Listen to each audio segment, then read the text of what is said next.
Boa noite, amigos. No ar, mais um Cadeira Cativa aqui na Umbra TV, em todas as plataformas digitais, no YouTube, no Facebook, no 521 da NET e todos os canais em que você já nos acompanha tradicionalmente, no 48.1 digital, no 19 da Amigo, a antiga TVN, também na Tubarão, no 186 da Tubarão.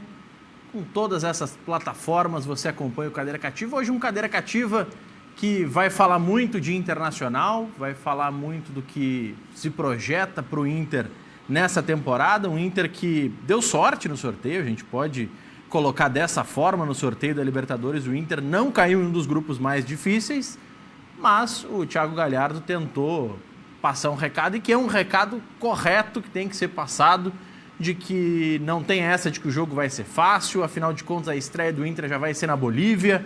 O Inter que caiu no grupo B da Libertadores, com o Olímpia do Paraguai sendo o cabeça de chave, o Internacional, Deportivo Táchira e o Always Ready. Não façam um trocadilho com aquele absorvente, não tem nada a ver com o absorvente. É um time da Bolívia que foi bem no último ano, conquistou resultados expressivos na última temporada, por isso se classifica para a Libertadores. O Grêmio entra em campo daqui a pouco em uma fase decisiva e que vai definir em qual grupo o Grêmio cai.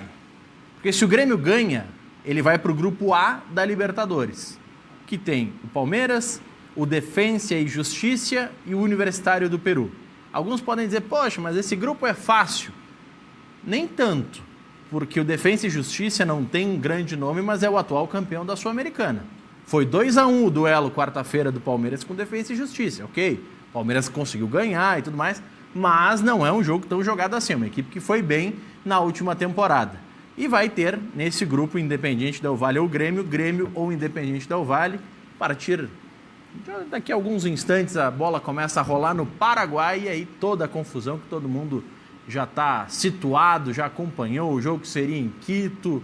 Aí os casos positivos de Covid da delegação do Grêmio fizeram com que o governo não deixasse o Grêmio sair do hotel e proibisse a partida, por isso o jogo em Assunção começa em instantes.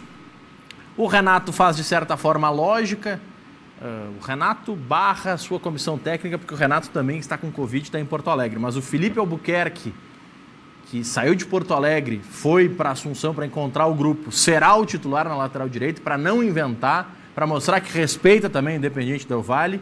Grêmio confirmado com Breno, Felipe Albuquerque, Juan Rodrigues e Diogo Barbosa, Lucas Silva, Matheus Henrique, Pinares, o capitão do time, Alisson, Diego Souza e o Ferreirinho. O Pinares deve ser o capitão porque habla espanhol, o árbitro é o Néstor Pitana, então a gente sabe que é bom sempre dar uma chegada por perto, apesar de Néstor Pitana ser um excelente árbitro, mas óbvio que falar a língua deles ajuda bastante. De camarote está o Inter vendo essa situação hoje, Felipe. Você acha que dá para dizer que o time do ex-time do técnico do Internacional Independiente Del Valle vai fazer frente para o Grêmio ou não? Porque contra a União Espanhola eles perderam o jogo fora de casa e na altitude golearam. Agora não tem altitude, mas o Grêmio tem muitos casos de Covid e desfalques importantes. Felipe, boa noite. Boa noite, Maurício. Boa noite aos telespectadores da TV Umbra, Cadeira Cativa. Tá pegando até em porta de geladeira, né? O Rec fazia essa frase, brincava e agora é fato. Eu estou copiando dele, mas ele até um dia que ele atingiu essa porta de geladeira. Eu acho que, sinceramente, como nós estávamos conversando antes, né? Tem que ver qual é o Independente Del Valle que vai entrar em campo, né? Mas eu tenho que o Grêmio é favorito para esse confronto. Eu acho que passa para a fase de grupos. Eu não digo com tranquilidade, mas mesmo com o time... não sei se é desfalcado, não sei se vai jogar, se vai usar mesmo os jovens, como o Grêmio está dizendo, mas tem uma defesa que já joga junto há muito tempo, né, o Maurício? Uma defesa forte, tem 2 zagueiros bons, o Felipe é um bom jogador também. Eu acho que tem um time tranquilamente para fazer um bom jogo com o Independente e não vejo dificuldade, Maurício. Não vejo dificuldade. Tu acha que hoje é tranquilo, então? Vou estar torcendo contra, mas não vejo dificuldade. Quer dizer, eu estou até aqui contigo, nem vou estar torcendo. Nem tá tão preocupado assim com esse jogo. Quem acredita que está preocupado, está se arrumando para acompanhar o jogo é o Alexandre Maier, conselheiro do Grêmio, daqui a pouquinho vai participar conosco. Quando o pessoal me der o ok aqui, a gente já conecta o Alexandre Maier, que certamente vai torcer, vai olhar com bons olhos essa partida, mas também, como disse o Felipe Becker, é um jogo que o Grêmio tem tamanho, tem chance de passar por cima, são muitas adversidades, isso acaba motivando também o jogador. Porque... acho que o maior adversário até era a altitude. Pois é. Agora nem na altitude está jogando no Paraguai, né? Pode estar cansados de ter viajado tanto assim, mas não seria uma desculpa hoje com tantas condições que os jogadores têm, né? De descansar, de trabalhar. O voo é ligeirinho, não tem problema nenhum. Não vejo problema nenhum. O Grêmio é favoritaço. E o Inter, para a gente já pincelar rapidamente, começa já tendo que jogar na Bolívia, mas é contra equipes de uma força diferente, né? O grupo do Internacional ele não é difícil, que nem disse o Galhardo na entrevista, tem que ter cuidado, né? Todos os jogos são perigosos, né? A Bolívia tem uma altitude de 3.600 metros, né? Esse time aí que eu não sei nem dizer o nome. Não decorou o nome ainda. Não decorei ainda. Pensa naquele... Sim, não, mas não dá pra... Naquela marca, tem que usar, é o Always Ready. Bom. Always, deu. Mas eu... Ganharam uma mídia maior, a Red Bull queria ter essa mídia, porque a Red Bull bota o dinheiro e não ganha mídia, o Always ganha. Mas o Internacional tem todas as condições de chegar, inclusive em primeiro lugar no grupo. Agora tem que ter todo cuidado, um campeonato tem que ter um torneio rápido desse, tem que ter, né? E porque aí... não pode entrar como sendo jogo jogado.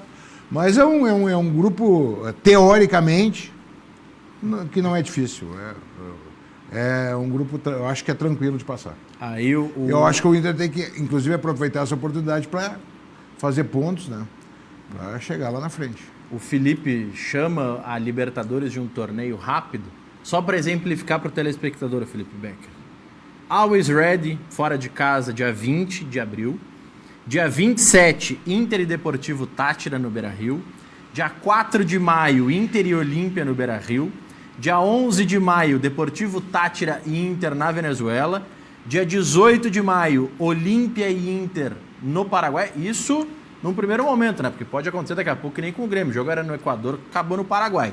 E dia 25 de maio, Inter e Always Ready. Ou seja, começa dia 20 de abril, termina 25 de maio. São 6 semanas seguidas. Um mês acabou a primeira na fase de grupos aí. São 6 semanas seguidas e já mata toda a situação da fase de grupos. E aí já vai para os mata-matas, né? Aí tem uma parada por conta da Copa América, das férias também nos outros países. E aí em julho já volta com mata-mata, já volta com oitavas de final da Libertadores da América. Isso significa, por exemplo, que o Tyson, se confirmado, o que tudo indica está confirmado, porque já assinou até pré-contrato, mas vindo para o Internacional na fase de grupos ele está fora. E que bom então, portanto, que a fase de grupos vai ser contra equipes teoricamente mais fracas, né? Teoricamente. Futebol tem favorito, tem teoria, mas cada jogo é uma história, né? É uma história diferente. Tudo pode acontecer, né? Tudo pode acontecer durante um jogo, a gente não sabe mais que equipe. Mas o favoritismo existe, o time melhor ainda existe, né? O time mais bem montado existe, então não tem muita preocupação com esse grupo, não. Eu acho que com seriedade, com todas as condições que o Internacional tem, acho que é tranquilo, passa. Eu quero saber como é que está o coração tricolor nesse momento do Alexandre Maier, que daqui a pouquinho vai acompanhar o jogo, mas óbvio, está também participando conosco aqui no Cadeira Cativa. Você está preocupado, está apreensivo? O jogo que era para acontecer na quarta em um país vai acontecer, sei lá quantos mil quilômetros de distância, com vários desfalques, alguns por lesões diversas, outros tantos por Covid, inclusive o técnico. E o coração como fica, Alexandre Maier? Boa noite. Boa noite, Maurício. Boa noite, mais companheiros aí do debate. Um grande abraço aí para a torcida tricolor que está há poucos minutos dessa estreia em mais uma Libertadores, ou dessa quase estreia. Na verdade, o Grêmio já jogou 2 jogos, foram quase 2 amistosos, né? Vamos combinar que não testamos nada ainda. Mas, olha, a expectativa, pelo que eu ouvi agora do adversário, eu acho que as coisas estão mais ou menos equilibradas, porque o Del Valle também tem jogadores jovens, também teve transição de grupo, teve troca de treinador e tal, também está jogando fora de casa, né? Joga no Paraguai. Eu espero, olha, vou dizer que, contando a sorte que o Grêmio tem tido no Paraguai nos últimos anos aí, vou esperar até uma vitória simples do Grêmio, viu? Pra gente voltar um pouco mais tranquilo aí dessa viagem maluca que o Grêmio fez, né? De ter saído de Porto Alegre para jogar em Quito e jogar em Assunção. E como é que você vê todo esse burburinho que envolve o jogo, de o Independiente Del Valle pedindo para a partida de volta também acontecer em campo neutro, porque eles perderam o direito humano, o Grêmio também deveria perder, com tantos desfalques, não só por conta da Covid, Jeromel e Kahneman já estão fora há um bom tempo, por exemplo, e vão jogar Juan e Rodrigues, que se afirmaram no clássico, né, Alexandre? Exatamente. Não, assim, ó, vou começar pelo fim, tá? Juan e Rodrigues, eu acho que não são propriamente uma preocupação, haja visto que eles mostraram no Grenal, né? Aliás, até foi bom que o Grenal tenha acontecido antes desse enfrentamento aí, que é a parada mais dura que o Grêmio tem nessa arrancada de temporada, né? E foram muito bem, principalmente o Juan. Eu, inclusive, estou botando mais ficha aí que o Juan vai dar zagueiro titular em breve no Grêmio do que o Rodrigues, assim, que eu também acho bom zagueiro, tá? Mas acho que o Juan me mostrou mais repertório, assim. Fiquei curioso para ver mais jogos assim dele. Estou torcendo que ele confirme a boa impressão que deixou no Grenal. Estou curioso para ver esse menino Felipe, né, esse lateral. Quem sabe tem aí uma outra revelação interessante para o Grêmio, né? Já que fazia tempo que o Grêmio não formava laterais, agora apareceu aí o Wanderson, né? E no mais, Maurício, em relação a essa questão de bastidor, assim, eu acho que nesse contexto de pandemia, está todo mundo jogando com o portão fechado. Eu acho que, na verdade, a única diferença é o desgaste de viagem, né? De ter que botar todo mundo dentro do avião e mudar de país, né? E eu acho que a Conmebol, enfim, né? Tipo, a Conmebol talvez tivesse que trabalhar um pouquinho mais aí para consertar melhor, né? Antes disso acontecer, né? Antes que o Grêmio embarcasse daqui de Porto Alegre, que se tivesse uma verificação das condições de jogo, enfim, quer dizer, o Grêmio precisa atravessar o continente, né? Praticamente lá em Quito, lá na outra ponta, para poder, chegando em Quito, descobrir que não pode jogar em Quito, né? Quer dizer, uma coisa que não tem fundamento, né? É aquele lado mais varziano da Conmebol que a gente conhece tanto, né? Que a Conmebol faz um esforço tão grande para dizer que mudou, mas no fundo não mudou, foi nada, né? Mas aí, Alexandre, será que a culpa não é dos casos positivos que o Grêmio teve chegando lá? Porque chegando no Equador, o Grêmio teve que fazer novos testes.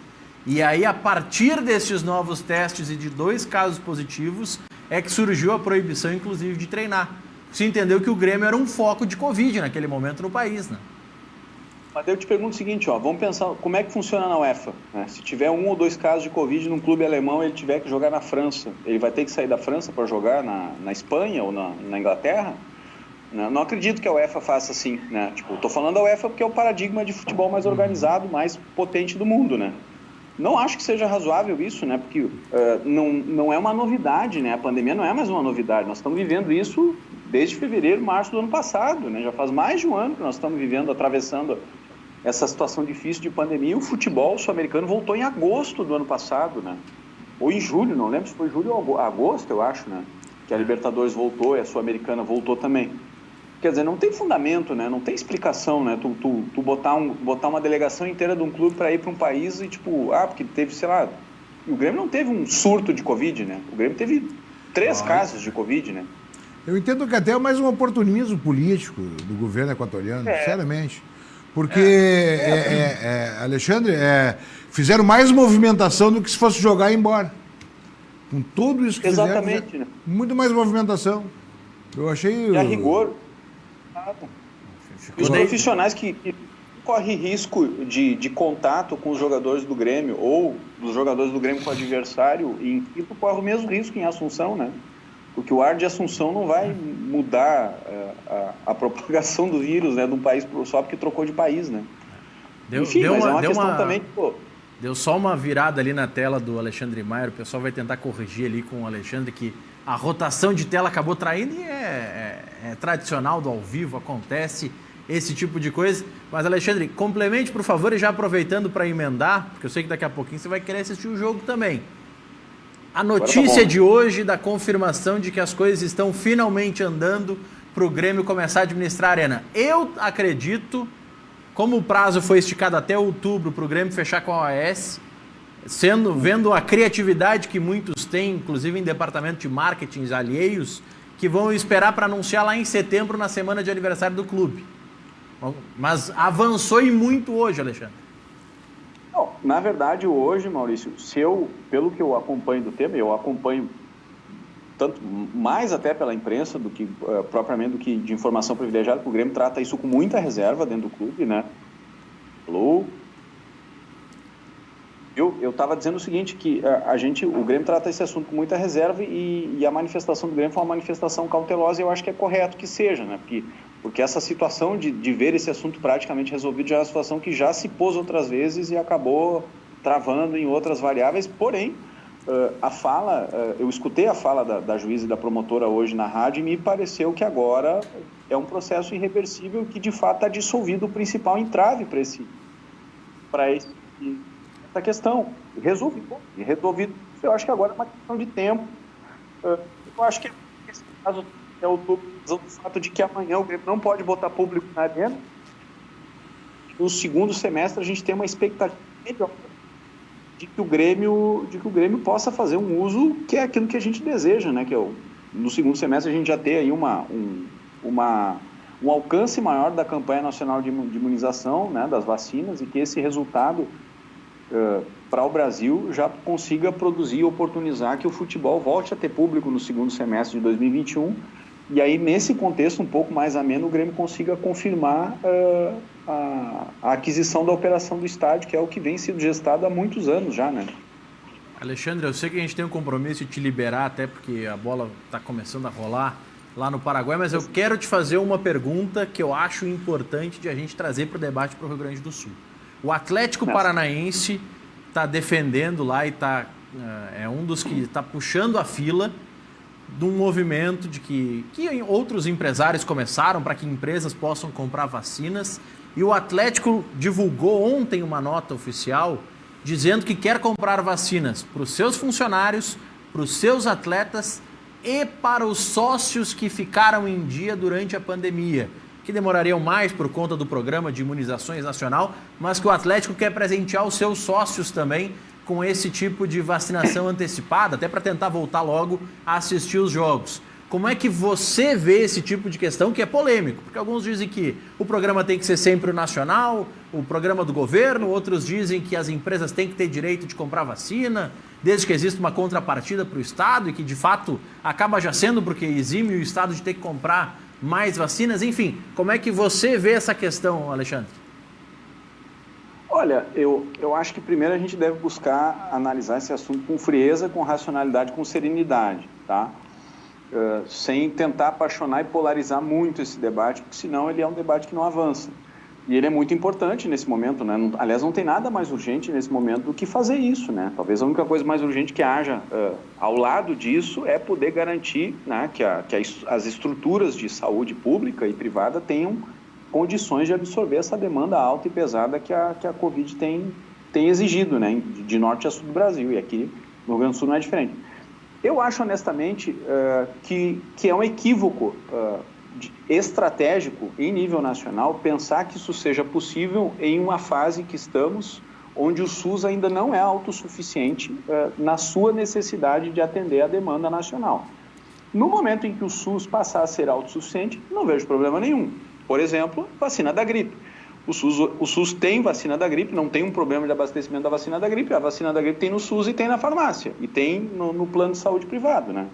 A vacina da Covid é diferente, a vacina da Covid está com um problema. Anteontem o Instituto Butantan parou a produção porque não tinha um insumo, né? E o insumo vem de fora, né? Quer dizer, aí tu imagina criar uma situação onde alguns setores econômicos ou do esporte, no caso de um clube de futebol, estão distribuindo a vacina para os seus, e o SUS fica sem vacina, um dia, 2, uma semana, 10 dias, quer dizer, aí cria uma contradição mais profunda, assim, né, que o Brasil acho que daí vai ter mais dificuldade de gerenciar. Não acho razoável que um clube busque protagonismo para fazer esse tipo de pressão, honestamente, acho que é uma posição ruim a do Atlético nesse momento, né.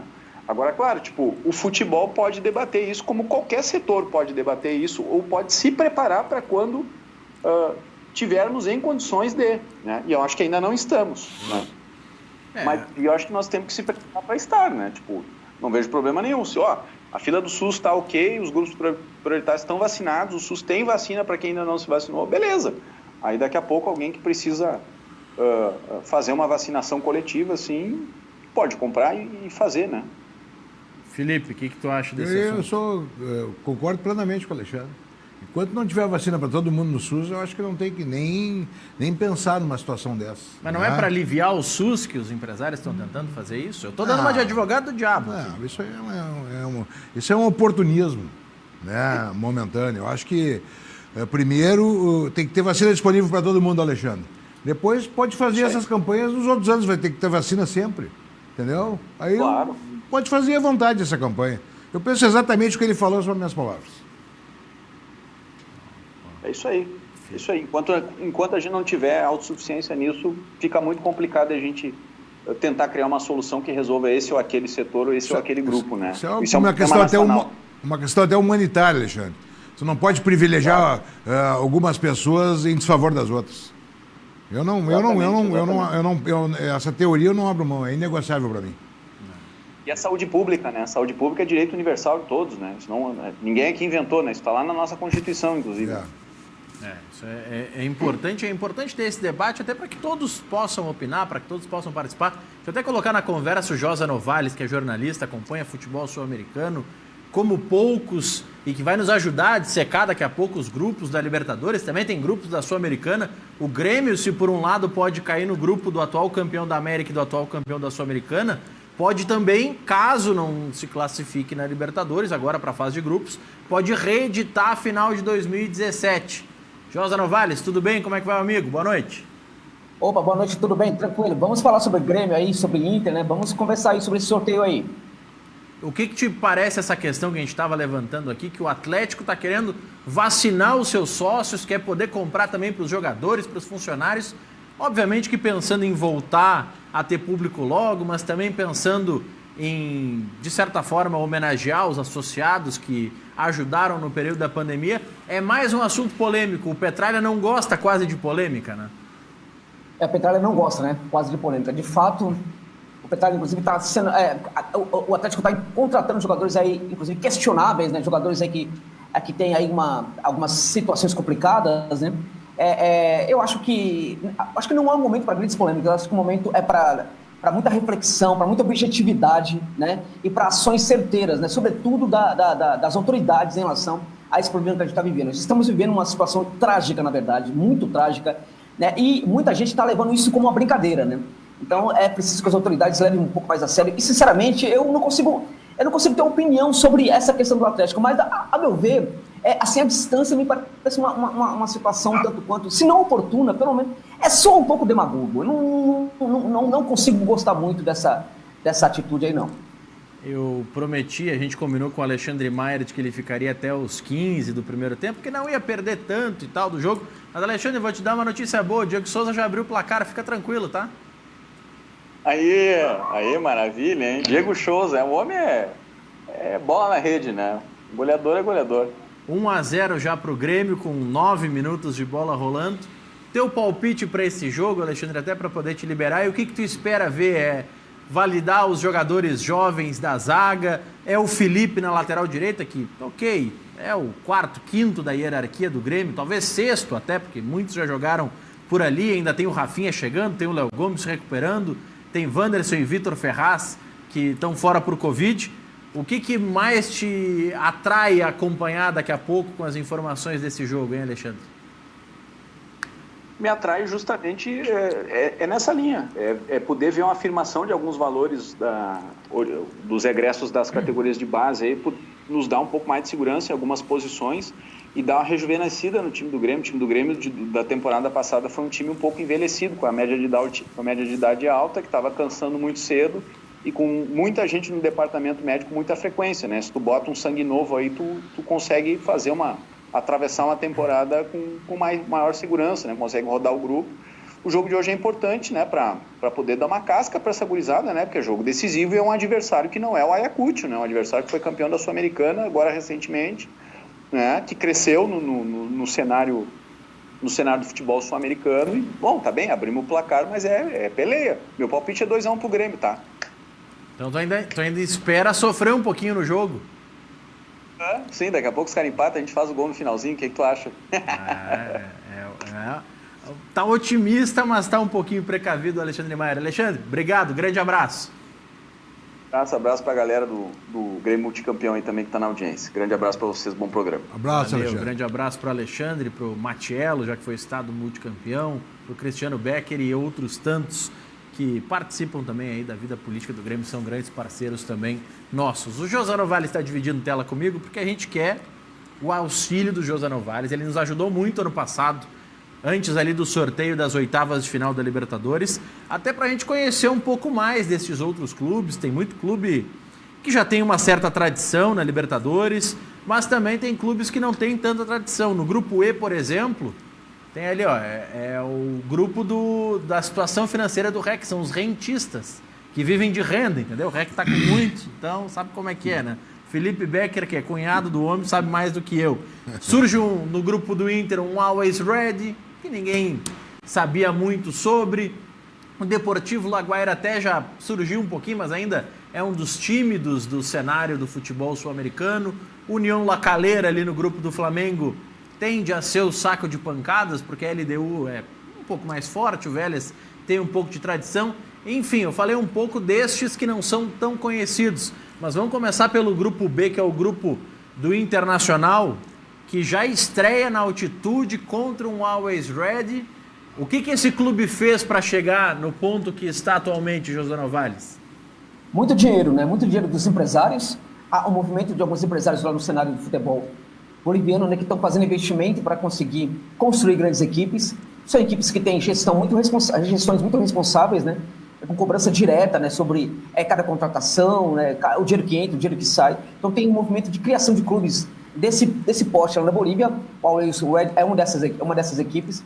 É uma equipe interessante, não é uma equipe totalmente ruim, né? Vai jogar, praticamente vai jogar La Paz, na verdade, né? Não vai jogar mais ao alto, vai jogar em La Paz, que já é absurdo, de certa forma já é, né, perto muito alto, né, digamos assim, né? Então, na verdade, eu acho que essa equipe ela pode oferecer neste momento para o Inter a dificuldade, sim, da altitude. Neste momento, apesar de ser uma equipe que tem certa competitividade, não vejo-a como a mais forte do grupo. Acho, inclusive, que o Táchira é bem mais forte que essa equipe boliviana. E nesse sentido, não vejo grande problema assim para o Inter. É uma equipe muito organizada, que gosta de praticar o jogo bastante defensivo, proteger o seu primeiro campo, e se surgir uma bola, se surgir uma oportunidade, vai para o contragolpe. É uma equipe também, quando marca no seu campo de defesa, não tem necessariamente uma marcação ativa, ou seja, não fica o tempo inteiro em cima do portador da bola, costuma ficar observando ali, esperando uma situação mais oportuna para pegar a bola e tentar o contragolpe. Então, nesse sentido, eu não acho que é uma equipe tão complicada assim para o Inter. E La Paz é interessante, Felipe. Eu ainda não tive a oportunidade de ir a La Paz. Não sei se terei, porque não sei se eu iria a passeio para La Paz, por exemplo. A cobertura hoje em dia é cada vez mais tubo mesmo. Mas La Paz tem uma curiosidade. Em La Paz, a altitude oficial é 3.640 metros. Só que o aeroporto é mais alto que a cidade. O aeroporto está a 4.000 metros. Então, tu pousa a 4.000 metros para depois descer para os 3.600. Mas é difícil jogar lá, né? Falta bastante ar no aeroporto, depois diminui a falta de ar. É difícil jogar, né? A bola anda mais rápido, a respiração é mais difícil. Não te preocupa essa informação do José Novales de que o Always Ready gosta de jogar na defensiva, talvez no contra-ataque. O Inter não se dá muito bem normalmente contra essas equipes, hein? Mas o Internacional está iniciando um trabalho agora. Né? Não, mas o Inter historicamente pega o Inter do Cudê, o Inter do Abel. Quando o time vem fechadinho, o Inter tem dificuldade. Se tu quer ser campeão da Libertadores, cara, tem que passar pelas pequenas dificuldades também. Né? Não é só das grandes dificuldades. Tem intenção de... eu não vejo como, né, tu perder uma vaga para esse time. Né? Eu não vejo como. Né? Um time... parece que é de empresários que ele falou, né? Nosso amigo. Então, é um time reativo, vamos dizer assim, né? Quer dizer, não vejo problema nenhum, eu não vejo problema. O Internacional, eu acho que a grandeza do Internacional é maior do que esse time. Mas todo jogo é um perigo, né? Todo jogo é uma história diferente. Tudo pode acontecer. Mas se botar Quem é o favorito hoje é o Internacional, com certeza. Você estava falando dos outros adversários do grupo, José Novales, jornalista, especialista no futebol sul-americano. Você acha que o Táchira é que vai ser o saco de pancadas do grupo do Inter? A equipe que tem menos condições até pela situação da Venezuela, certamente nesse momento, né? Na verdade, eu acho que o Always pode ser essa equipe saco de pancada, na verdade, né? Porque o Táchira, curiosamente, as equipes da Venezuela, algumas equipes da Venezuela têm feito um trabalho institucional bem interessante para dar conta, não somente dessa dificuldade agora de nível pandêmico, de pandemia, mas da dificuldade que o país vive vivendo já há um certo tempo, né? Eles têm feito grandes projetos, inclusive sociais, né? Para se aproximar do seu torcedor. E uma das coisas que eles têm feito com muita propriedade, inclusive com muito sucesso, é fazer aquela espécie de peneira interativa, né? Eles levam as peneiras para as comunidades carentes, né? Então eles fazem vários testes para recrutar jogadores nas periferias das grandes cidades venezuelanas, notadamente de Caracas, né? Então eles têm encontrado bons jogadores, têm feito ali, têm parecido no futebol da Venezuela, boas jovens promessas a partir desse processo de buscar o jogador onde ele está. Às vezes o cara tem dificuldade, o jogador tem dificuldade de se locomover ao clube em função das dificuldades que ele tem, né? E aí o que acontece? O clube vai até esse local para fazer essas peneiras, né? E a canteira do Táchira hoje realmente alimenta muito a equipe que gasta pouco com reforços. Geralmente ele não precisa gastar muito com reforços porque tem uma canteira que costuma alimentar bastante. Não é uma equipe muito forte, mas, por exemplo, nessa questão da marcação, do Always e o Táchira, a gente percebe no Always Red um tipo de marcação, a equipe recua, gosta de compactar muito suas linhas, mas não tem uma postura, quando está defendendo, não tem uma postura ativa de tentar pressionar o portador da bola, né? Por isso que eu chamo de uma marcação mais passiva, fica olhando, né, a equipe jogar, recua muito, né? As linhas encostam muito no goleiro e fica ali assistindo a equipe adversária jogar. Então, do ponto de vista defensivo, é a pior postura possível. A gente não vê isso no Táchira. O Táchira já tem uma marcação bem mais ativa e é uma equipe que pode dar mais trabalho para o Inter do que o Always Red.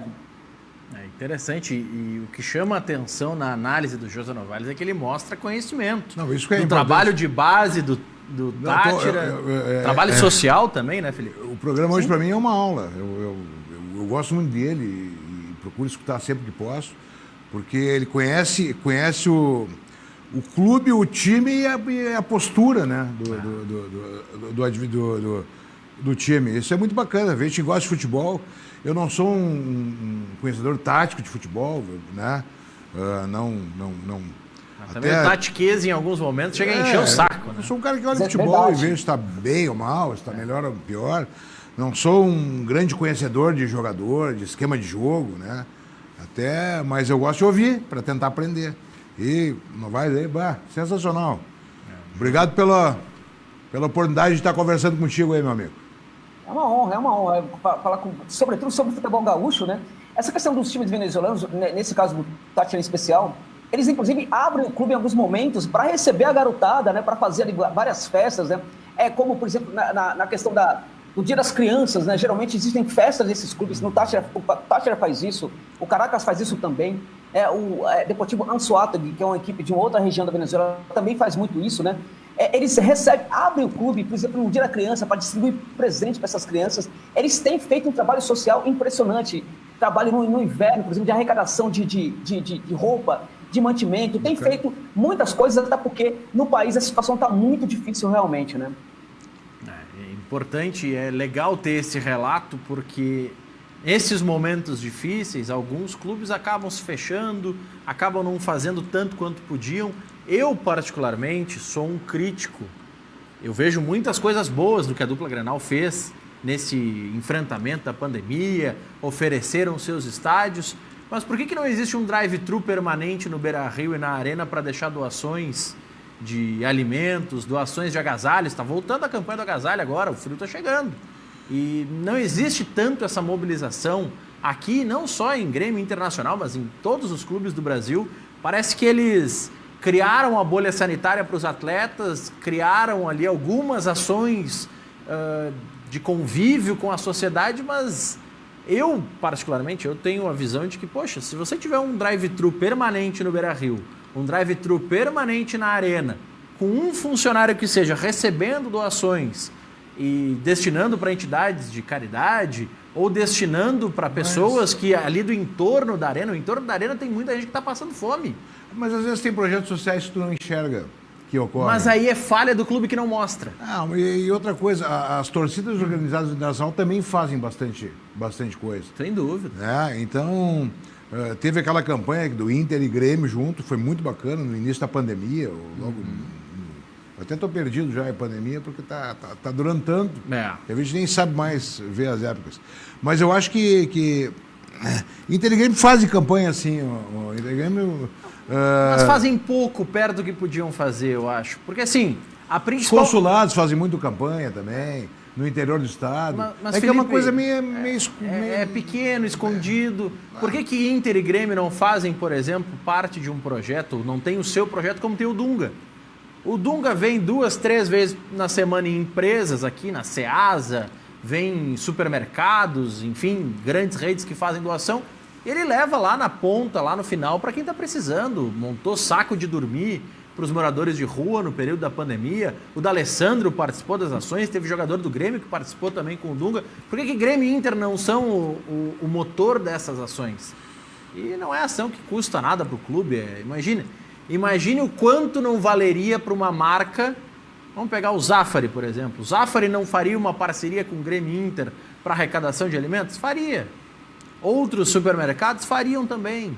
Tem tantas marcas que gostariam de se associar a Grêmio e Inter. Se não conseguem na camisa, que se associem pelo menos na solidariedade. Mas a tua ideia fica, né? É bom. É bom. E nunca é tarde para começar, porque tem gente passando fome hoje. Não foi só no início da pandemia, não foi no meio da pandemia. Agora tem gente que está passando dificuldade. E Grêmio e Inter podem ajudar, como o Tátira ajuda. O Atlético eu uso muito o exemplo porque tem uma proximidade. Trabalhei lá há um tempo, conheço muita gente lá. O Atlético tem no seu estacionamento um drive-thru, é para você chegar lá, deixar um... Eu não sabia desse trabalho social do Tátira. É interessante. Muito interessante. O Sporting Cristal, se eu não me engano, óbvio, é do Peru, é uma situação diferente, mas o Sporting Cristal, que eu tive a oportunidade de visitar, o José Novales pode me ajudar nessa análise. O Sporting Cristal, que também figura com frequência nos grandes torneios da América, não com protagonismo, mas figura, né? O Sporting Cristal, ele tem o seu CT em meio a uma vila, como se fosse um CT na Restinga aqui, por exemplo, é uma região pobre lá de Lima, e também tem uma série de atividades, abrem em alguns momentos o CT para receber crianças. É legal que estes clubes façam essas coisas e que a gente divulgue também, né, Josa? Sim, é legal. E é interessante eu até na Libertadores passada, eu até em alguns momentos senti muita vontade de torcer para uma equipe chamada Estudiantes de Mérida. Mérida é uma cidade bem distante ali, lá da Venezuela também, que eles fizeram esse processo de canteira itinerante, e aí chegou muito garoto para jogar na canteira, mas era muita gente, eles não sabiam o que fazer, não davam conta. Então o que eles fizeram? Eles resolveram fazer, por exemplo, uma espécie de torneio local ali, amador, com várias equipes, né? E aí os melhores desses jogadores iriam depois iriam para o Mérida, para o clube, né? E enquanto eles estavam jogando esse torneio, esses garotos eles eram muito bem alimentados, ganhavam roupas, ganhavam uma série de coisas e tal. Então, para não ficar nas ruas, né, para conseguir, por exemplo, se dedicar aos esportes, e inclusive reativou esse projeto agora. Terminou o ano e reativou esse projeto. Está com dificuldade de fazer acontecer em função até mesmo da pandemia, né? Mas tem autorização para fazer algumas coisas desse projeto ainda, né? Então, é um clube, por exemplo, que os clubes venezuelanos precisam dar muito valor para o pouco dinheiro que ganha, porque é muito pouco mesmo. E esse pouco faz muita diferença lá para o contexto deles. Então, foi uma equipe que saiu da Libertadores, foi para a Sul-Americana, uma equipe que lutou até o final para conseguir ficar na competição. Teve problema, por exemplo, que não estava treinando, tinha dificuldade física, né? Mas as equipes da Venezuela têm feito um trabalho muito diferente. É por causa disso também, por causa desse trabalho de se aproximar da comunidade, que tem surgido alguns valores interessantes no futebol da Venezuela. Essa questão do Cristal, você tem razão, o centro de treinamento deles fica numa região muito periférica e há muitas atividades, sim, de interagir com a comunidade carente ali da região. Eu lembro, eu fui com o Atlético para enfrentar o Sporting Cristal na pré-Libertadores em 2014. O Adriano Imperador estava por lá e tudo mais. Foi uma festa, o Atlético em 2014, com o Adriano Imperador. Pelo menos enquanto estava na Libertadores. E eu lembro de visitar lá, nós estávamos no hotel ali na região turística de Lima e o tanto que a gente rodou para chegar no tal do centro de treinamentos do Sporting Cristal. E era impressionante o quanto a comunidade, porque fomos eu e mais um outro assessor de imprensa do clube fomos para conhecer o Sporting Cristal, para ter um relacionamento com o clube que estava recebendo o Atlético lá. E foi impressionante. Nós descemos da nossa condução, do táxi que a gente pegou lá, naquele trânsito maluco de Lima, e quando as pessoas nos viam com o símbolo do Atlético, elas vinham nos procurar. Sim. Queriam saber mais sobre o clube, e era uma comunidade que se percebia era muito próxima da equipe, e é um trabalho que, quem sabe, daqui a 2, 3, 5, 10 anos, os clubes brasileiros comecem a fazer também. O evento que o José Novales, até me ajuda, José, se eu não vou estar cometendo uma gafe aqui, mas o que eles estão fazendo é que você usou o termo em espanhol, é como se fossem peneiras, testes para esses jogadores das periferias, tá? Isso, eles vão até a periferia, né? Então marca no domingo, né? Aí fazem uma canteira ali, tem uma região ali, por exemplo, de um campo, né? De um campo que está ali à disposição. Quando não tem, fazem quadras, então fazem uma peneira com testes com muitos garotos. Às vezes acontece que garotos de outras comunidades acabam indo também, né? E aí acaba gerando uma baita peneira, às vezes eles marcam no sábado, e aí reprogramam para dar continuidade no domingo também. Em geral, isso tem sido um grande sucesso hoje na Venezuela, né? Eles fazem torneios de bairro, né? Torneios de bairro, né? E já estão... com olheiros. Já estão olhando e estão também ajudando, né? A socializar aqueles meninos. Isso é muito bacana mesmo. Exatamente. Deixa eu voltar para os grupos da Taça Libertadores da América. Eu já dei o meu voto aqui antes para o Felipe Becker. Para mim, o que parece, pelo menos no papel, ser o grupo mais difícil é o grupo C. Porque tem a altitude do The Strongest, tem a tradição do Boca, tem o Barcelona do Equador, que também já está criando uma tradição para o tamanho dos clubes do seu país. E terá muito provavelmente o Santos, que já ganhou 3-1 o primeiro jogo da fase classificatória. Esse é o que se desenha por ser o grupo da morte, né, José? Mas o que você destaca desse grupo e qual outro você vê que também vai ter alguma certa dificuldade em a gente apontar quem são os prováveis classificados da fase de grupos? Só se me permite, eu acho que o Inter, de fato, ali no grupo dele, ele tem tudo para ser, sim, brigar com o Olímpia e ser o líder do grupo B. O Olímpia hoje é uma força interessante no Paraguai, mas é a segunda força do Paraguai. A primeira é o Libertad, na minha opinião. O Olímpia vem depois e depois vem o Cerro Porteño. Acho que o Inter tem condição de sair desse grupo B como líder, apesar de ser uma equipe que hoje também se constrói. Nesse grupo C, do Boca Juniors Barcelona, o Boca vive um momento muito complicado, porque é um momento, por exemplo, que a gente tem um amontoado de bons jogadores, mas não temos muitos problemas táticos nesse Boca Juniors, né? Então, por exemplo, é uma equipe que consegue vencer o Vélez Sarsfield por 7-1 e, ao mesmo tempo, não consegue fazer gols em outras partidas, né?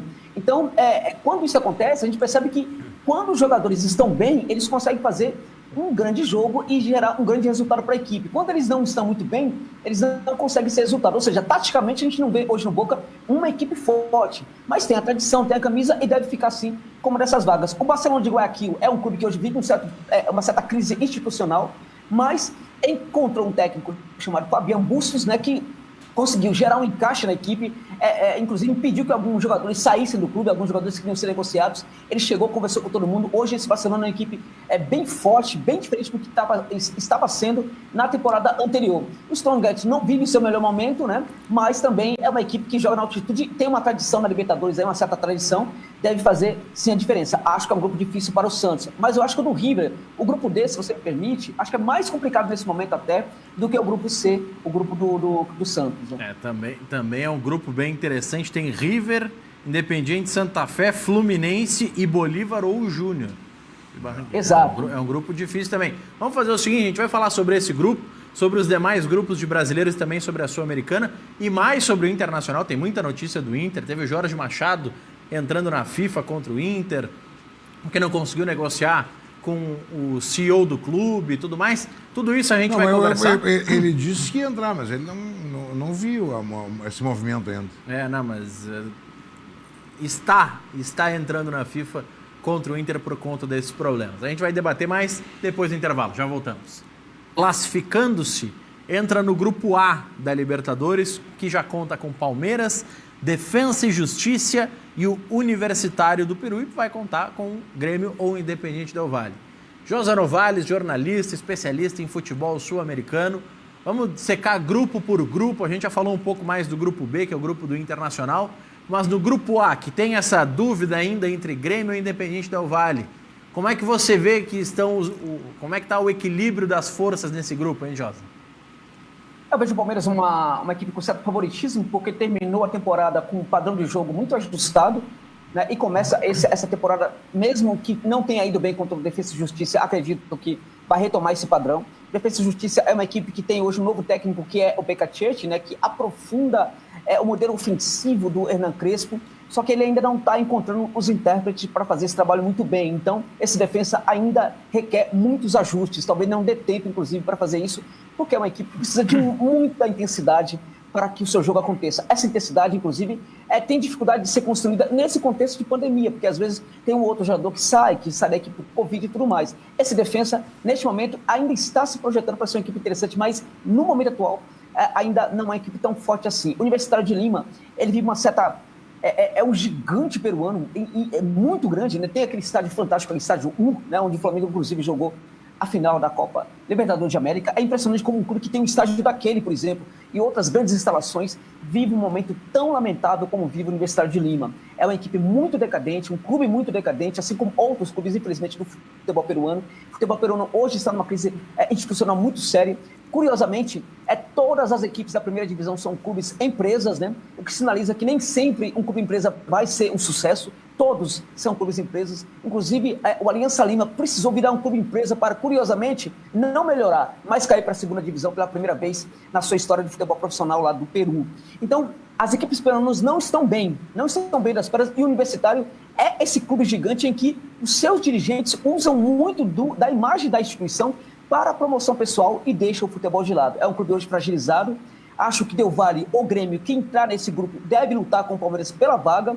E também acho que aquele que não entrar, que for para a Sul-Americana, deverá entrar na Sul-Americana como um favorito para conquistar o torneio. Mas eu acho que nesse caso aí, Palmeiras, e no caso se o Grêmio entrar, Palmeiras e Grêmio devem brigar pelas duas vagas do grupo e deve ficar com essas duas vagas.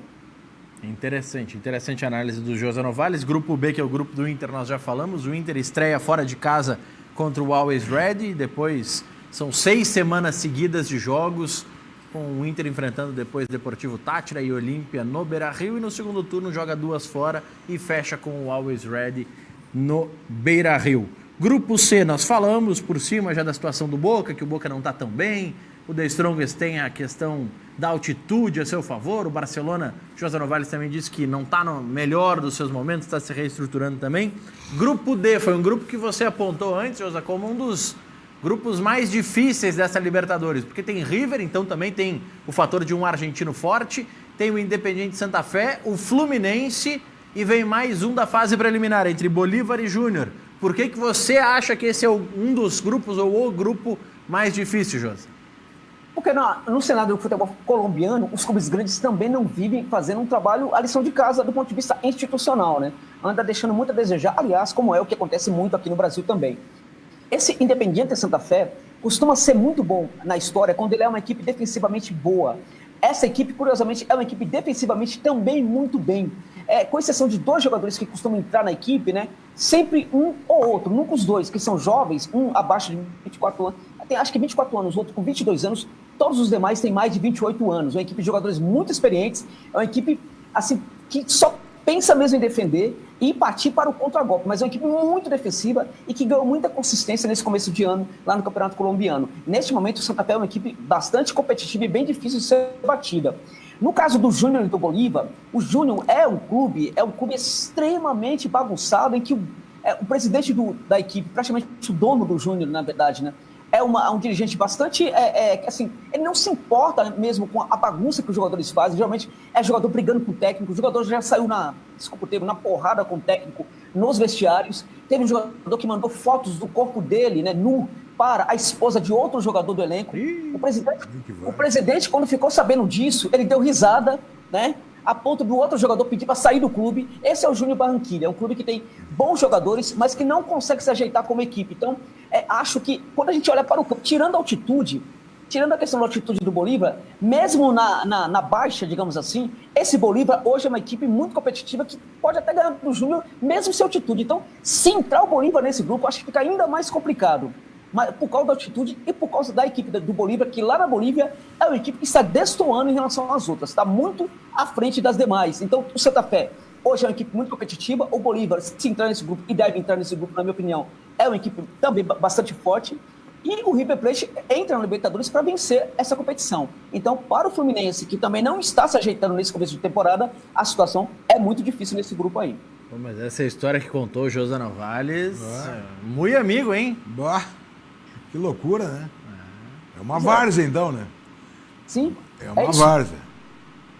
Pô, mandar foto... Não. Pelo amor de Deus. Pô, respeita pelo menos a mulher do companheiro ali de vestiário. Exato. Do parceiro, Exato. né? Pô, não precisa mandar foto. Tu acha que o problema é só mandar a foto? Claro, aí viralizou o negócio.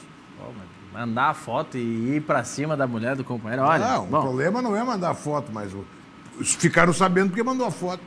Não, e o presidente que tem que tomar alguma atitude, ri. Fanfarrão, né? É. Deu risada. É. Esse é o futebol. Só o Novaes a gente consegue, só com ele a gente consegue saber essas coisas, né? É, olha, é o futebol sul-americano, né? Quando o jogador foi reclamar, o presidente falou para ele o seguinte, ele chama Búfalo Ovelar, o jogador que foi reclamar, né?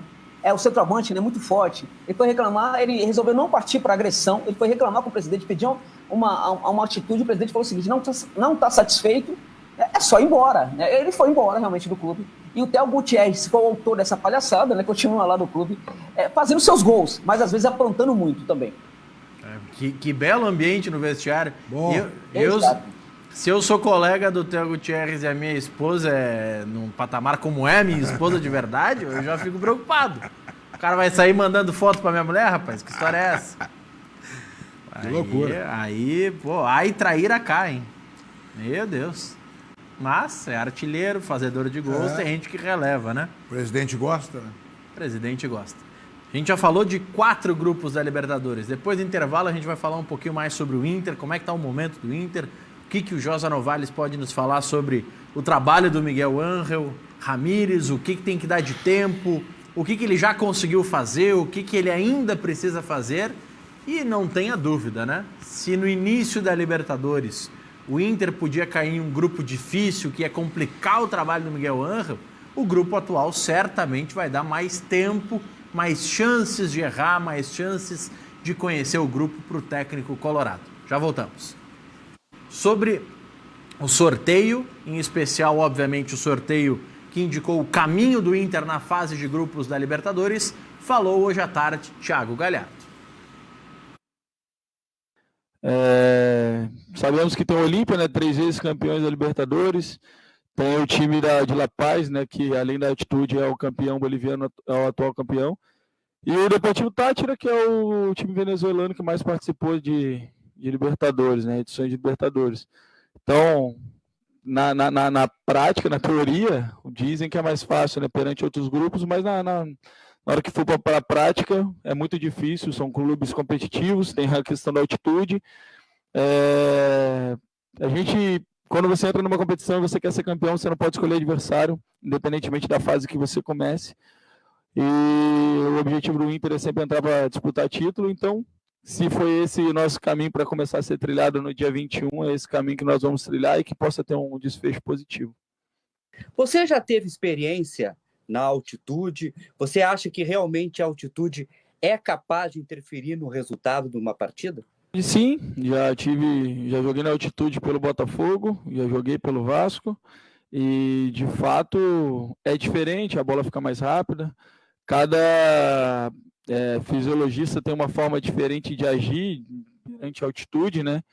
E de fato, psicologicamente a gente já sai perdendo, né? Porque você já sabe que tem a diferença do ar e a questão da bola, então normalmente sempre você vai 2 dias antes para poder tentar treinar lá, para ambientalizar, e tem gente que já gosta de ir o mais próximo do jogo possível, para que dizem, né, uns dizem que é bom ir antes para se ambientalizar, outros dizem que é melhor chegar mais perto do jogo para que não sinta tanto. Então, de fato, eu não estudei, eu não sei o que é melhor, mas eu tenho certeza que o Inter vai fazer o melhor para nós, dentro do que eles acham, mas de fato tem sim a diferença da bola. Quando você corre, você fica um pouco mais ofegante, até porque você tem menos ar, né, para você respirar, você está numa altitude maior, Então, acredito que sim, já joguei, mas isso não pode ser desculpa para nós, nenhum problema. Pelo contrário, tem que ser uma solução que nós temos que passar por cima. Queria abordar contigo essa mini pré-temporada que o Internacional está fazendo, né? Por conta do espaçamento de jogos do Campeonato Gaúcho, vocês tendo a oportunidade de trabalhar com um pouco mais de sequência com o Miguel. Essa mini pré-temporada ela diminuiu um pouquinho, porque o jogo contra o Aimorelli foi antecipado, vocês vão perder aí 4 dias de treinamentos. Isso é bom jogar o quanto antes? Vocês queriam mais desses treinamentos que vocês estão tendo? E conta pra gente o que está sendo trabalhado aí no Internacional nesse período sem jogos.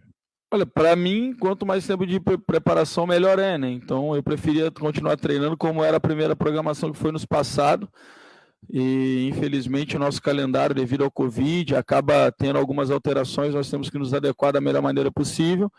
E, por outro lado, é bom porque a gente joga 7 dias antes de uma partida de Libertadores. Você consegue depois ter mais dias para poder pensar no jogo da Libertadores e evoluir em cima disso. Então, não acaba tendo 15 dias, né, um espaço de um jogo para o outro, acaba sendo um espaço de 10 dias, depois de 7 dias é um tempo de recuperação até bom, porque nós sabemos que depois que começar os jogos da Libertadores, a partir do dia 21 de abril, nós vamos direto, porque nosso desejo é chegar às semifinais, finais do Gauchão, e avançando de fase Libertadores, Copa do Brasil, e depois já na sequência começa o Brasileiro. E o Thiago Galhardo fazendo uma análise, óbvio, do lado do Internacional do sorteio e outras questões, até para poder liberar o Josa Novale, sexta-feira, o cara tem muita coisa para fazer, dia de sorteio da Libertadores, da Sul-Americana, o que não falta são coisas para a gente fazer, ainda mais numa sexta-feira, 8 horas da noite. Mas, Josa, só para a gente repassar os outros brasileiros na Libertadores, o São Paulo está no grupo E, com Racing, Sporting Cristal e Rentistas. Tá certo que o São Paulo não se tem, os torcedores do São Paulo não têm tanta confiança ainda no time, mas tende a ter uma certa tranquilidade. O Flamengo está no grupo G com LDU, Vélez Sarsfield e União La Calera. E o Atlético Mineiro com Cerro Porteño, América de Cali e Deportivo La Guaira. Dá para projetar que todos os brasileiros vão passar para as oitavas de final com relativa tranquilidade? Ou alguém você tem ainda uma dúvida porque não tem tanta confiança assim pelo que está vendo nos outros times também? Olha, eu acho que realmente o São Paulo tem muita chance mesmo. O Racing é uma equipe hoje que vive um processo de reformulação, mas é mais forte que as duas outras equipes, Rentistas e Sport Cristal, e deve passar, né, juntamente, na minha opinião, com o São Paulo. O torcedor do São Paulo tem até um certo motivo para ter esse pé atrás, né, em função das grandes decepções recentes do Tricolor, mas eu acho que o Tricolor passa, e também o Racing, né? No caso do grupo do Flamengo, acho que é um grupo bem complicado. A LDU hoje é uma equipe muito forte, neste momento está até melhor do que o Del Valle, melhor que o Barcelona de Guayaquil. É uma equipe que tem aí um modelo de jogo bem interessante, uma transição para o comando de ataque das melhores que eu vejo hoje na América do Sul. Essa LDU deve complicar para o Flamengo. O Vélez Sarsfield é uma equipe muito jovem, né, que gosta de trabalhar com jogo de posse de bola, vai complicar também. E, curiosamente, o La Calera não é uma equipe ruim, viu? É uma equipe interessante, porque esse Calera, ele é uma equipe que foi vice-campeão lá no Chile, mas ele perdeu o técnico, contratou um técnico do mesmo jeito, com a mesma visão de futebol. E é uma equipe aí que pode dar um certo trabalhinho sem, ao contrário do que parece. Né? Então, acho que nesse grupo é um grupo que pode... Flamengo e LDU são favoritos, mas precisam anunciar o seu favoritismo desde o começo de cada um desses jogos. Né? Não pode ficar brincando muito. Assim como o próprio Inter, no seu grupo, precisa, de cara, anunciar o seu favoritismo. Né? Acho que no caso do grupo do Atlético Mineiro, o Atlético teve muita sorte, né? Porque, na verdade, aí o Cerro Porteño vive um momento difícil, com jogadores insatisfeitos, né? Salários atrasados, uma série de coisas. O clube hoje deve muito dinheiro para muita gente, né? O clube tem muitas dívidas. O América de Cali viveu uma temporada melhor no ano passado. Essa equipe hoje, que é dirigida por um técnico argentino, é o mesmo técnico, né? Juan Cruz Real é o técnico. Ele não consegue hoje dar o mesmo padrão para a equipe que deu no passado. Tem um jogo interessante ali no ataque, mas na defesa está levando muitos gols, não está conseguindo ajeitar isso. E o Deportivo La Guaira, dos venezuelanos, é a equipe mais fraca neste momento. Então, acho que o Galo deve passar com certa facilidade, o Flamengo também deve passar. A única equipe brasileira que acho que pode ter dificuldade aí, na verdade, as duas únicas, é Santos e Fluminense. E no caso, o Fluminense bem mais, inclusive, do que o Santos. Agora, no caso do Inter, acho que passa, Palmeiras também deve passar, Flamengo deve passar e o Atlético Mineiro também deve se classificar no seu grupo para a fase de mata-mata da Libertadores. Para fechar, Josa Novales, jornalista, quem eu já agradeço pela participação e essa aula que nos deu de futebol sul-americano, Você acredita que algum outro jogo de brasileiro pode daqui a pouco ter alguma complicação por conta da pandemia? Ou que alguma dessas equipes pode ter dificuldade e a gente começar a ter peregrinações como aconteceu com o Grêmio para a partida de hoje? Isso é muito possível, né? Muito possível. O cenário que a gente vive hoje no Equador é um cenário muito parecido com o Brasil, no sentido de que o governo demorou muito para tomar as medidas corretas, né? Ou se é que está tomando, né, medidas corretas, mas o processo é muito parecido com o que acontece aqui. O surto de Covid, que já foi muito forte, muito sério em Guayaquil, hoje já não é tão forte assim nessa cidade e na província de Guaianas, né, onde fica Guayaquil, mas é forte, está se fortalecendo, né, em outros lugares, infelizmente. Então, por exemplo, hoje o Del Valle está jogando no Defensores del Chaco, lá no Paraguai, contra a equipe do Grêmio, né? Inclusive está tentando aí está com 70% de posse de bola e o Grêmio está sendo eficiente demais nesse jogo reativo, né? Que é reativo, mas está conseguindo concluir, felizmente, né? Então, está jogando fora. Então, isso realmente, a pandemia deve, infelizmente, entrar em campo, deve ser uma personagem dessa Libertadores, e isso deve atuar em favor ou contra as equipes brasileiras. O que eu acho que é necessário ter agora, se atentar muito agora, neste momento, para uma gestão para o inusitado. Como é que eu vou gestar? Como é que eu vou gestionar? Como é que eu lido com o inusitado? É necessário que os clubes brasileiros pensem nisso, né? Pensem nessas possíveis dificuldades que devem aparecer e como é que vão lidar com elas, né? Se, por exemplo, paralisar o futebol em algum lugar, como é que eu lido com isso? Então, tudo isso tem que ser pensado antes desses fenômenos acontecerem, para que, quando eles acontecerem, as nossas equipes já estejam preparadas para eles. Mas, realmente, é algo muito inusitado esse contexto do futebol atual aqui na América do Sul. José Novales, muito obrigado pela participação conosco. Dispõe e certamente vamos te incomodar bastante nessa The Flash fase de grupos que vai acontecer nas próximas 6. Próximas não, porque na próxima semana ainda tem jogo do Grêmio na fase preliminar. Mas nas 6 semanas subsequentes. Grande abraço. Eu que agradeço a gente pela honra de conversar com vocês, né? Vocês dois aí. Muito obrigado pela recepção também. A recepção diz muito sobre, inclusive, a postura, né, e a performance do entrevistado. Agradeço muito a gentileza da recepção. Altíssimo nível essa conversa. Sempre que for possível, estarei à disposição para podermos falar sobre futebol e, notadamente, sobre o futebol gaúcho. Forte abraço a todos. Valeu, grande abraço ao José Novales. Obrigado. Nem deu para explorar com ele, por exemplo, a declaração do Filipão, que disse que quer treinar o Boca ainda antes de terminar a carreira, mas o José Novales já disse, o Boca tá meio bagunçado, uma hora goleia, outra hora não sabe fazer gol. Daqui a pouco o Filipão ajeita lá. O Filipão não para, né? O Filipão disse que quer treinar ainda o Boca, tem uma identificação Quem é que tá com mais, forte. o Rec ou o Filipão? Olha, eu vou até pedir um intervalo para eu poder fazer os cálculos para eu tentar chegar nessa resposta. Já voltamos. Eu não sou pretensioso ao ponto de dizer que tem alguma relação com o que eu disse mais cedo do programa, de que os clubes deveriam ser mais solidários, de que deveriam fazer mais ações, para o tweet que o Grêmio postou agora há pouco, em meio ao jogo, inclusive. No meio do jogo, o Grêmio fez um tweet convocando a sua torcida, dizendo mais ou menos o seguinte, ó, o texto aqui do tweet do Grêmio. As famílias do Humaitá precisam da sua ajuda, mas descobriram só agora, mas tudo bem. Doe alimentos no Drive Solidário, que acontece amanhã, das 13 às 17 horas, no Parque Mascarenhas, Rua Aloísio Filho, José Aloísio Filho, número 570, ali no bairro Humaitá, bem próximo da Arena. Sua participação é muito importante nesse momento difícil. Isso é uma ação que bom que acontece, que pena que não é na Arena, que não é na frente da Arena, ali no Portão 2, que aí o pessoal daria a volta. Mas é uma consequência dessa negociação. É uma consequência, até porque o Grêmio não tem o pleno domínio. Que bom, mas que bom que está acontecendo. Bom.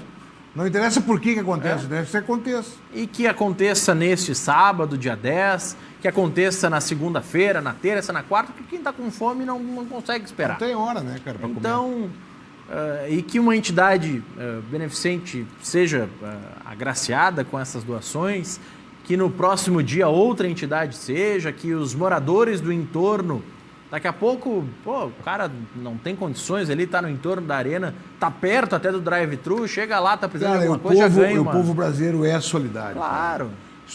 É que às vezes tu quer doar alguma coisa e não sabe aonde.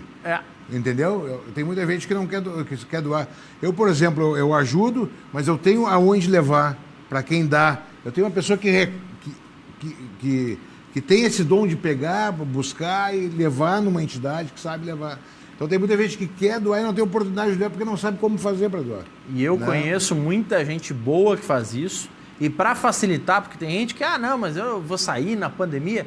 Tem empresa e tem entidade séria e pessoas sérias, que ainda não são entidades, mas que fazem trabalho sério, que recebem doação até via Pix. Então não precisa sair de casa. E não tem grana para doar, a coisa tá curta em casa, eu sei, acontece. Pega um quilo com todo mundo. Não, mas se não consegue pegar 1 quilo de alimento, que pode acontecer, tomara que não aconteça com nenhum dos nossos telespectadores. Mas se tá nessa situação, passa no banco de sangue, marca agenda pela internet, vai doar sangue. Maravilha. Sangue todo mundo consegue doar, tá faltando, os bancos de sangue de todos os hospitais estão precisando. E Grêmio Inter gostam também dessas campanhas, por isso que a gente também divulga a exaustão aqui no programa. Felipe Becker, eu comentei essa situação aí do Jorge Machado, que ficou meio magoado, que não conseguiu negociar com o Inter, deu uma bronca no CEO do Inter aí num post nas redes sociais, tá entrando na FIFA contra o Internacional, porque tem dinheiro a receber. Tem outros empresários que também alegam isso, mas com o tamanho do rombo vai ter que formar uma fila, daqui a pouco um condomínio, pagar um pouquinho para cada um todo mês, para conseguir dar conta e para o clube sobreviver, né, Felipe? Eu não sei qual foi a relação do que é atualmente, ou foi, a relação do Inter com o Machado. Eu sei que foram grandes parceiros, né? Se o Inter estiver devendo alguma coisa para o Machado, eu não acredito que o Machado vai entrar na FIFA para fazer essa cobrança com uma parceria de anos, né? Eu acho que todo mundo vai ter que receber, é dele o dinheiro, se deve, eu não sei, sinceramente eu não sei essa relação, mas eu acho que conversando se acerta, se repactua. Ele reclamou que não conseguiu conversar. Mas pelo que eu sei, tá todo mundo estão recebendo todo mundo, estão chamando inclusive as pessoas para repactuar os contratos, repactuar as dívidas que tem, para botar dentro do orçamento que foi feito para nós poder, para o Internacional poder honrar com todo mundo. Eu não acredito que o Machado, de repente, num momento de brabeza, de magoado, deve ter feito isso. Não acredito que ele vai entrar na FIFA contra o Internacional, contra um grande parceiro dele de muito tempo. Olha aqui, ó, tá no Instagram do Machado, @JorgeMMachado, para quem quiser seguir aí na rede social. Com mais de 30 anos trabalhando como empresário de futebol, foram poucas vezes que precisei ir à FIFA contra algum clube. Me doeu muito, mas em respeito à minha profissão e a todos os agentes que trabalham seriamente no futebol, me vi obrigado, após inúmeras tentativas de acerto, junto ao atual CEO do clube, que na gestão passada já era o CFO, que é o gestor financeiro, ingressar com essa ação contra o clube que fez parte das grandes histórias da minha carreira, onde inclusive tive o prazer de jogar nos anos 80. São anos de parceria, onde sempre representei inúmeros jogadores que sempre honraram a camisa desse clube. Essa parceria que nesse momento, através do atual CEO do clube, foi desprezada, o que me deixa muito triste. Sigo tranquilo, sabendo que sempre tive respeito por todos os presidentes e diretores que passaram nessa enorme instituição, tendo apenas pena que agora o clube está na mão dessa pessoa que não respeita as pessoas que sempre honraram o Internacional, e no dia anterior ele já fez um post também criticando a saída do seu Pernambuco, que era um patrimônio do Inter, mas acabou sendo desligado, tinha mais de 50 anos no Esporte Clube Internacional. Essas demissões, essa reformulação, como é que vocês recebem isso? Você é diretor do Sub-20, tem uma certa distância do que acontece no profissional, das decisões administrativas, mas o clube precisa enxugar um pouco de gastos em cada um dos setores e acaba perdendo pessoas importantes até da história do clube, como o seu Pernambuco. Infelizmente, né? Eu sou um cara extremamente humano. Eu fico muito chateado. Também tive amigos lá de convivência não muito grande, curto prazo, que foram demitidos, né? É uma situação ruim. Agora, Maurício, infelizmente, tem que acabar a farra do futebol, cara. Não adianta. Os clubes não vão aguentar. O Atlético Mineiro vai estourar, cara. Vai estourar. Mas sabe que eu tenho dúvida em relação a isso por um ponto, Felipe Becker. O Atlético Mineiro está investindo muito, está torrando o dinheiro lá do estádio. Está torrando o dinheiro do patrocinador, do parceiro lá que empresta a juro zero, mas ao mesmo tempo o Atlético está levando o Damiani para cuidar da base, está levando o Gustavo Fragoso também para trabalhar na base como coordenador técnico. Tem outros profissionais importantes de captação de outros clubes do Brasil que foram contratados pelo Galo. Hoje eles estão torrando os tudo, mas eles já sabem que para pagar a conta eles têm que botar a base a trabalhar. Mas não é fácil. É bem complicado. É muito dinheiro que está indo lá. Mas eu não estou preocupado com o Atlético Mineiro. Porque o Atlético está construindo estádio. Eu quero te colocar minha opinião sobre o Internacional. Então, todo mundo sabia que o Alessandro, o Conselho de Gestão do Alessandro, iria tomar as providências. Né? Maurício, se tu pega, tu ganha tanto por mês, diminuiu... Esse tanto divide na metade aí. Não, mas diminuiu, vamos dizer que no meio do caminho tu trocou de emprego e está ganhando 60% a menos. Tu vai vai tentar vender o teu carro, comprar o mais barato, tu vai recolher os cartões de crédito, botar na gaveta, tentar não comprar mais cartões de crédito, vai procurar o teu gerente do banco e vai renegociar. Vai dar uma negociada. Vai procurar lá o que tu tem de conta, né? Tu vai renegociar. E uma empresa é a mesma coisa, Maurício. Internacional é uma empresa. Mas com as suas peculiaridades, é uma empresa. Casa isso com essas economias pequenas? Não é pequena, Maurício. Não é pequena se tu somar todos os salários. Não, eu digo, é de grão em grão. Claro, de grão em grão dá para encher o papo, mas... Já foram 20 jogadores embora, Maurício. Mas tem gente vindo e tem contrato aí... Mas quem é que tá vindo, Maurício? Veio o Palácio, tá vindo o Tyson. Tu não pode deixar de ter... Qual é o produto final do clube? É o futebol. Mas o Inter precisa... Tem que ter um time competitivo. Né? Mas a redução da folha de pagamento, mesmo com essas contratações, que serão pouquíssimas, vai dar uma diferença de 25%, 30%. O Inter tem pro ataque, sei lá, tem o Yuri Alberto, tem o Galhardo. Precisa ficar ainda com o Guerreiro? Não sei. Vai vindo o Tyson ainda, vai jogar onde todo esse tanto de gente? E o Palácio, será que ele é muito melhor do que o Marcos Guilherme? Faltou essa pergunta pro José Novali. Isso aí o tempo vai dizer. O tempo vai dizer. Tipo, tal qual Messi versus Tyson, só o tempo dirá quem é melhor. Mas aquilo foi uma frase de um jornalista. Já rolou, né? Não foi. O tempo já disse, mas, bom, os dois foram para a Copa do Mundo e tudo mais. Obrigado, Felipe, Alexandre Maia, que participou conosco, Josa Novales. Uma notícia boa para ti, não tão boa pro Grêmio. Empatou o Del Valle, tá? Empatou o Del Valle no início do segundo tempo. Lorenzo Faravelli empatou pro Del Valle, o Diego Souza que tinha marcado pro Grêmio. Agora eu vou dar uma olhadinha melhor. Agora vai secar. Segunda-feira a gente vai falar mais aqui no Cadeira Cativa, às 19 horas. Boa noite.